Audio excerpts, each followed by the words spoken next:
Alma. And they say, well, you know, that don't mean a woman who didn't sleep with a man. Oh, yes, it do. It means that too. It just have a more broader term. Well, why you say that? Because the same word is used here in Genesis. I'm going to go read this to you. 59:59 in the Hebrew, it'll tell you what Alma is used. It means maiden, okay, virgin, maid, damsels. People say, well, you know, not all damsels or maids are virgins. That's true. But that's, you know, you have to determine that by the context. But Alma itself is also used and can be translated as virgin.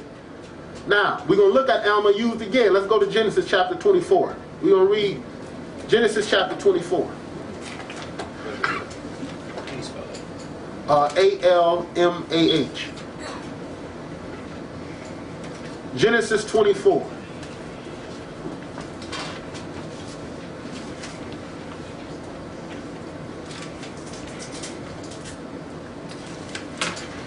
We're going to see the same word used. And you determine whether it's referring to a virgin or not. However, in this prophecy, that word is used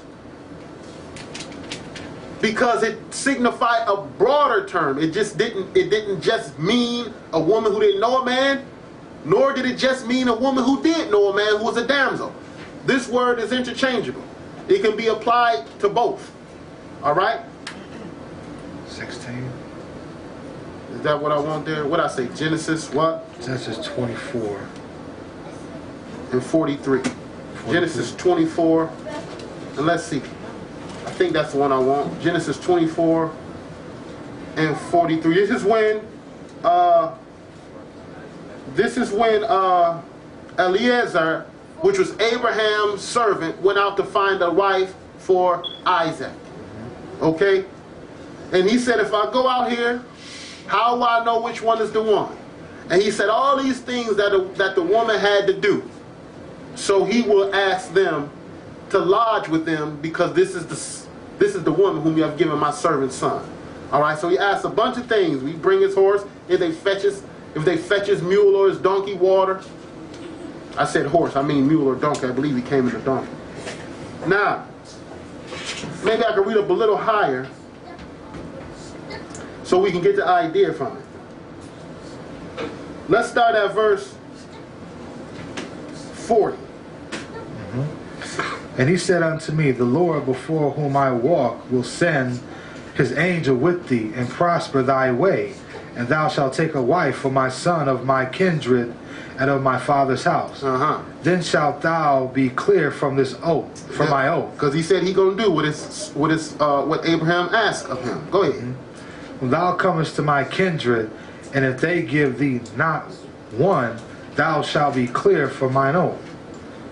And I came this day unto the well and said, O Lord. In other words, he said, the only way you clear from this oath if my family said you can't take one of these daughters. That's right. Then you're clear. Go ahead.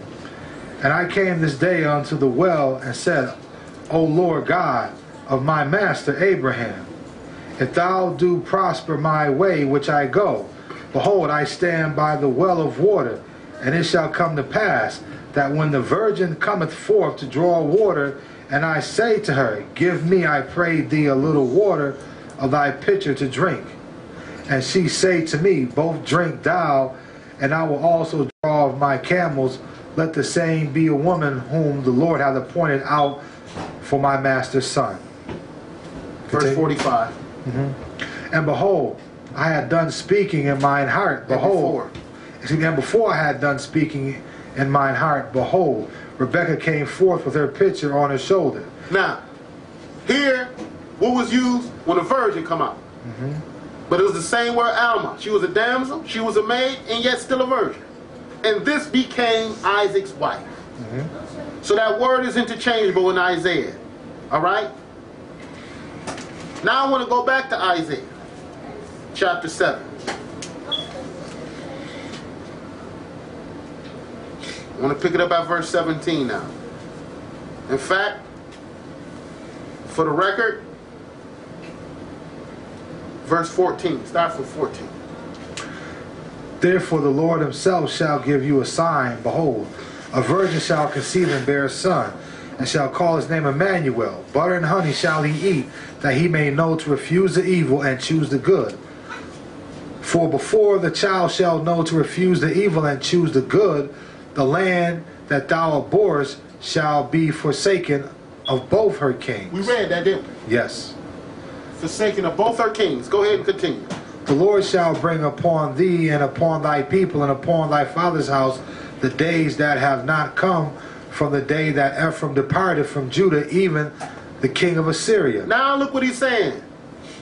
We got behind the scenes in Kings where we found Ahaz when Isaiah tried them to say, look, if you don't believe, you won't be established. Then we found out that he sought refuge by Assyria.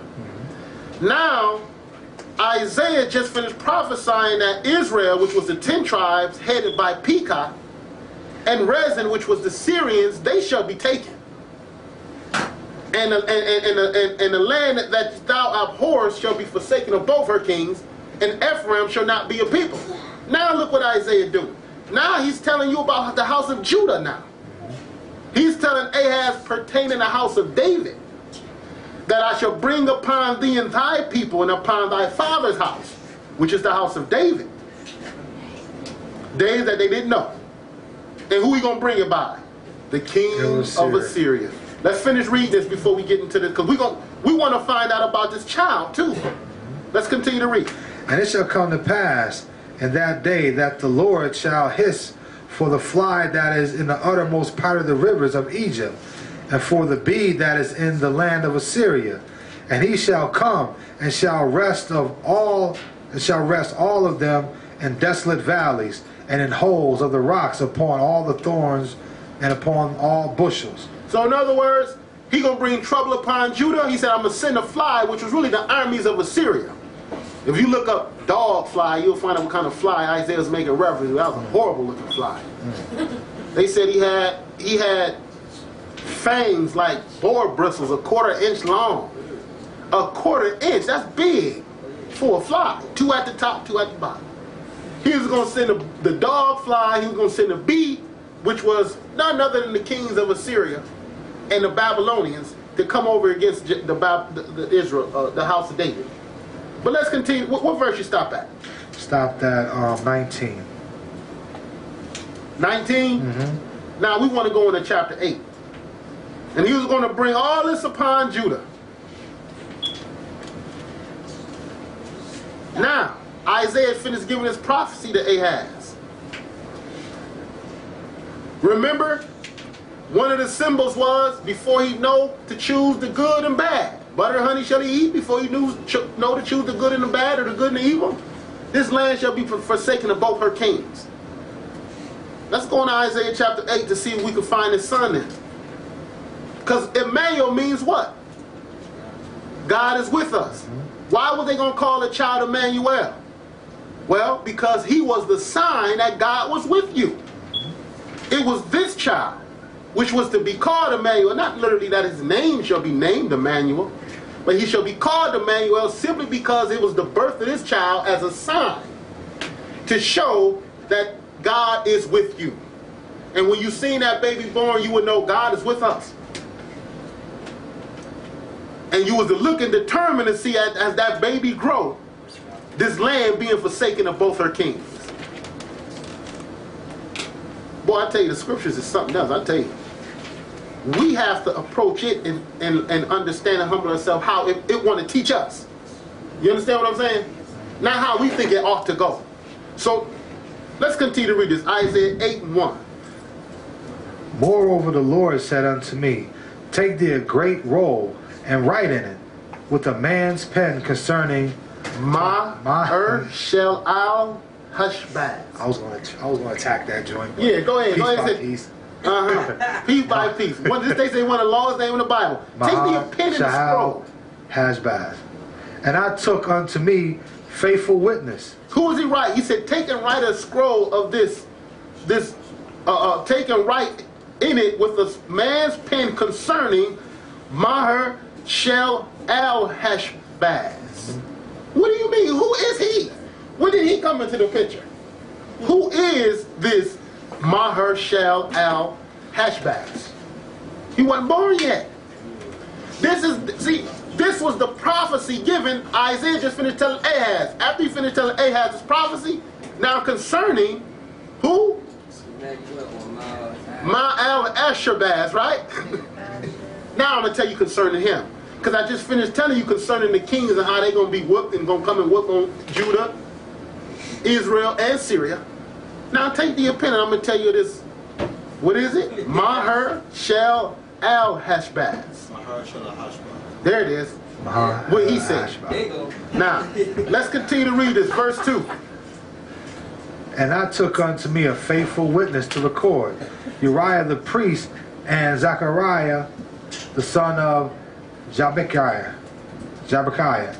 And I went unto the prophetess, and she conceived and bare a son. Oh, why are we even talking about him? Because he was a part of the prophecy of Ahaz. That's right. So she went and bare a son. The prophets. Go ahead and continue. Then said the Lord unto me, call his name MAHERSHALALHASHBAZ. See, he wasn't even born yet. But concerning him, how did Isaiah know concerning who? Concerning the son that was to be born. Notice what he's going to say about. For before the child shall have knowledge to cry, my father and my mother, the riches of Damascus and the spoil of Samaria shall be taken away before the king of Assyria. See, he's telling you now. You see what he's telling you? Before this child could know to refuse the evil and choose the good, or here he's putting it, know how to say my father, my mother, when he's coming to an age of understanding. This king, who he went right back to, Rezin and Pekah. They both shall be forsaken. The land shall be forsaken of both her kings. Forsaken of both her kings. This was what Isaiah was writing concerning the matter of this son, which was to be born. Right? Is that what we see? Yeah. We have to be honest to context, don't we? Yes. See, the theologians has taught us that Isaiah chapter 7, that chapter was referring to Mashiach. Matthew never said that that entire chapter was referring to Mashiach, did he? We're going to read what Matthew said. And I'm not going to show you just not only Matthew did it, but we're going to show you how it was used with the New Testament prophecies. Now, when you read this, who was you looking for? When you read what Isaiah said, no matter if people could say, well, Isaiah had in his own mind a projection of the coming Messiah. Maybe he did, because Isaiah knew a lot. He prophesied about the coming Messiah himself, so he knew. He could have had this in projection. The book don't say it. Only thing we know is that when Isaiah wrote this, Isaiah was pointing out to Ahaz a son to be born before he was to get of age.